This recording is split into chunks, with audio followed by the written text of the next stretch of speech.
গেল বছরের ৮ই আগস্ট অভ্যুত্থান পরবর্তী দেশ পরিচালনার দায়িত্ব নেয় অন্তর্বর্তী সরকার। সরকারের এক বছরে অর্থনৈতিক চালচিত্র তুলে ধরতে মঙ্গলবার সংবাদ সম্মেলন করেন অর্থ উপদেষ্টা ডক্টর সালেউদ্দিন আহমেদ। দায়িত্ব নেওয়ার পর পাচার হওয়া অর্থ ফেরত আনতে নানা পদক্ষেপ তুলে ধরেন তিনি। বলেন, এরই মধ্যে 12টি কেস শনাক্ত হয়েছে। পাচার হওয়ায় অর্থ ফেরতের পদক্ষেপ ভবিষ্যতের জন্য বার্তা। এটা তো এইভাবে পাচার করেছে অনেক জায়গায়। ফার্স্ট হলো কারা করেছে ওটা আইডেন্টিফাই করা হয়েছে, এটা একটা অগ্রগতি। সেকেন্ড হলো কোন কোন জায়গায় দিয়েছে সেটাও কিন্তু অনেকটা আইডেন্টিফাই করা হয়েছে, আপনারা নিজেরা দেখতে। থার্ড হলো এখন এটা আনার জন্য আমরা যেটা দরকার, বাইরে গেলে আমার কথা তো আমার অনুরোধে আসবে না, what we need a mutual legal assistance MLA, কারণ ওদের লিগাল ইস্যুতে আমি বাংলাদেশ ব্যাংক বলে দিলি তো ওখানে ব্যাংক অফ ইংল্যান্ড বা আপনার মনিটারি অথরিটি অফ সিঙ্গাপুর বলে নিয়ে যাও টাকা, তুমি বলছো যখন। এই যে ফিলিপিনের টাকা আনতে তো আমাদের যান বেড়ে যাচ্ছে না। উপদেষ্টা আরও বলেন, পোশাক শিল্পের প্রসার, রমজানের নিত্য পণ্যের বাজার স্বস্তি, মূল্যস্ফীতি 14% থেকে 8.1 থেকে 6% নামিয়ে আনা বড় সফলতা।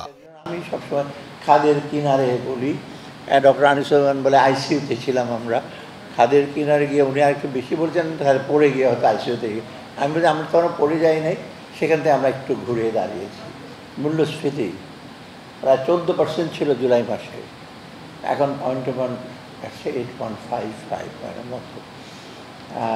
অতএব মোটামুটি প্রায় 6% কমে গেছে। আমরা আশা করছি এই জুনের মধ্যে 6 হবে। গভর্নর অবশ্য বলছে আরও কমে যাবে, যাও সেটা আসার কথা, তাই কমে যাবে। ধসে পড়া ব্যাংকিং খাত সংস্কারে সরকারের সফলতা তুলে ধরেন অর্থ উপদেষ্টা। তিনি জানান, ব্যাংক যত দুর্বল হোক না কেন কারো অর্থ হারাবে না। এটা 100% শিওর যে ডিপোজিটের কোনো টাকা, এই জন্য আমি একটু আগে বললাম মাঝখানে কিন্তু আপনি দেন এনবিএফের একটি দৃষ্টির আড়ালে ছিল।